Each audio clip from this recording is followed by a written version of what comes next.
എൻ്റെ പിന്നിലുള്ളത് കോരപ്പുഴയാണ്. ഞാനിപ്പോൾ നിൽക്കുന്നത് കഴിഞ്ഞ ദിവസം ഇന്ധന ചോർച്ചയുണ്ടായ HPCL സംഭരണശാലയിൽ നിന്നും ഏതാണ്ട് 2.5 കിലോമീറ്റർ അകലെ. പക്ഷേ ഇവിടെയുള്ളൊരു പ്രധാനപ്പെട്ട പ്രതിസന്ധി എന്ന് പറയുന്നത് 4 ദിവസങ്ങൾക്ക് ശേഷവും ഇപ്പോഴും ഡീസൽ ഈ പുഴയോരത്ത് ഉണ്ട് എന്നുള്ളതാണ്.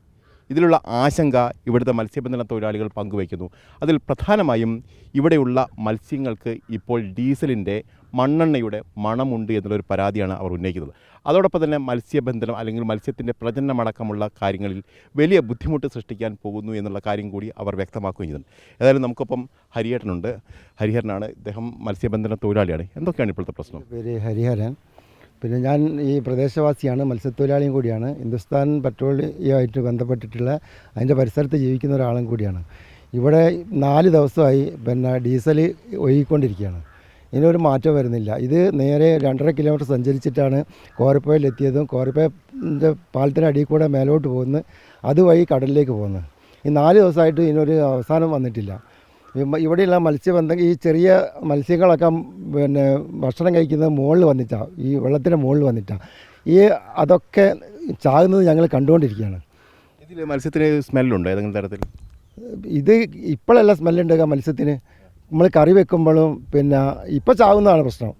നമ്മൾ കറി വെക്കാൻ ഉപയോഗിക്കുമ്പോൾ ഈ അന്നേരം കഴിക്കുമ്പോഴാണ് ഇതിൻ്റെ സ്മെല്ല് വരുന്നത്. അപ്പം നമ്മൾ ഒഴിവാക്കേണ്ടി വരും. നമ്മൾ പല വർഷങ്ങളായി ഈ സാധനം ഇവിടെ ജനവാസ കേന്ദ്രത്തിൽ പാടില്ല എന്ന് പറഞ്ഞുകൊണ്ട് സമരവും കേസൊക്കെ നടന്നുകൊണ്ടിരിക്കുകയാണ്. പക്ഷേ ഭരണകൂടത്തിൻ്റെയും മറ്റുള്ള രാഷ്ട്രീയ താല്പര്യത്തിൻ്റെയും പേരിൽ അത് നിലനിന്ന് പോവുകയാണ്. ഇപ്പോൾ നമ്മൾ നേരിടുന്ന ഒരു പ്രധാനപ്പെട്ട പ്രശ്നം എന്താണ്? ഇപ്പോഴത്തെ പ്രശ്നം എന്ന് വെച്ചാൽ ഈ ഡീസൽ ഇങ്ങനെ ചോർന്ന് പോയി കഴിഞ്ഞാൽ ജനങ്ങൾക്ക് ജീവിക്കാൻ പറ്റുന്നില്ല. അവിടെയൊക്കെ ഡീസലായിട്ട് പലർക്കും അസുഖങ്ങളുണ്ട്, കാര്യങ്ങളുണ്ട്. കൂടാതെ എന്താ വെച്ചാൽ ഇതിപ്പോൾ ഈ ഡീസൽ ഒഴിച്ച് വരുന്നുണ്ട്, ഇതിനകത്തോട്ട് ഒഴിച്ച് വെള്ളത്തിലേക്ക് വരുന്നുണ്ട്. മത്സ്യത്തിൻ്റെ പ്രചരണം ഉണ്ടാവില്ല. ഇത് നിർവീര്യമാക്കാനുള്ള ശ്രമങ്ങളൊക്കെ നടന്നതായിട്ടുള്ള കാര്യങ്ങൾ വന്നിരുന്നു. കാരണം ചില കെമിക്കലുകളൊക്കെ എത്തിച്ചു വരുന്നതൊക്കെ. പക്ഷെ അത് ഫലവത്താകുന്നില്ലേ? അത് ഫലവത്താവും എങ്ങനെയാണ്? അപ്പോൾ നമ്മൾ അവരെ തോട്ടിൽ മാത്രം ചെയ്തിട്ടുണ്ടാവും. തോട്ടിൽ മാത്രമല്ല, ഓപ്പൺ എയറിൽ മാത്രം ചെയ്ത അല്ലെങ്കിൽ ഓപ്പൺ ലാൻഡിൽ ചെയ്ത കാര്യങ്ങൾ മാത്രം ചിലപ്പോൾ ഡിസ്പോസ് ചെയ്യാൻ പറ്റിയിട്ടുണ്ടാവും. ഇതിപ്പോൾ ലീച്ചിങ് എന്ന് പറഞ്ഞത് പുഴയാണ്, കടൽപ്രദേശമാണ്, വെള്ളത്തിന് എപ്പോഴും ലീച്ചിങ് ഉണ്ടാവും. ഈ ലീച്ചിങ്ങിലേക്ക് ഈ ഭൂമിയിലേക്ക് കടന്ന സാധനം എത്ര ഭൂമിയിലുണ്ടാവും. ഇവിടെ ഒരു പ്രത്യേകത കൂടെ വെച്ചാൽ ഇവിടെ കിണറും മറ്റുള്ള സ്രോതസ്സൊന്നുമില്ല കുടിവെള്ളത്തിന്. പൈപ്പ് വാട്ടറാണ് ആശ്രയിക്കുന്നത്. അതുകൊണ്ടാണ് മറ്റുള്ള പ്രശ്നങ്ങളില്ലാത്തത്. അല്ലെങ്കിൽ എന്താ വെച്ചാൽ ഒരു തുള്ളി വെള്ളം ഇവിടുന്ന് എടുക്കാൻ പറ്റില്ല. കാരണം അത്രയും ലീച്ചിങ്, അവിടുന്ന് ലീച്ച് ചെയ്യുന്ന സാധനം ഈ കടലിലേക്കാണ് ഇറങ്ങുക, ഭൂമിയിലേക്കാണ് ഇറങ്ങുക. അങ്ങനെയാണ് ഉണ്ടാവുക. ഇതേതായാലും വലിയൊരു പ്രശ്നം തന്നെയാണ്. കാരണം ഈ കോരപ്പുഴയെ ആശ്രയിച്ചാണ് ഇവിടെയുള്ള മത്സ്യബന്ധന തൊഴിലാളികളൊക്കെ ജീവിക്കുന്നത്.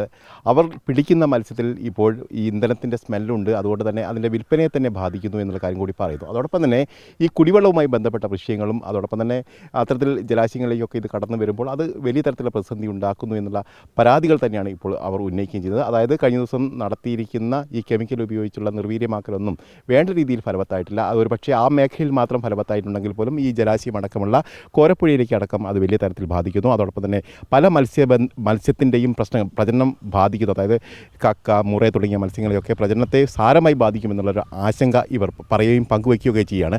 ഏതായാലും ഒരു സാങ്കേതിക പിഴവിനെ തുടർന്ന് ഡീസൽ ചോർച്ചയുണ്ടാകുമ്പോൾ ഉണ്ടാകുന്ന വലിയ തരത്തിലുള്ള പ്രത്യാഘാതങ്ങൾ അത് സമൂഹത്തെ ഏതു തരത്തിലാണ് ബാധിക്കുന്നതെന്നൊക്കെ വ്യക്തമാക്കുന്ന പ്രതികരണങ്ങൾ തന്നെയാണ് ഇവിടെ നിന്ന് വരുന്നത്. വീഡിയോ ജേർണലിസ്റ്റ് വിനീഷ് ഒളവണിക്കൊപ്പം reporter AK Abhilash, in Reporter, Kozhikode.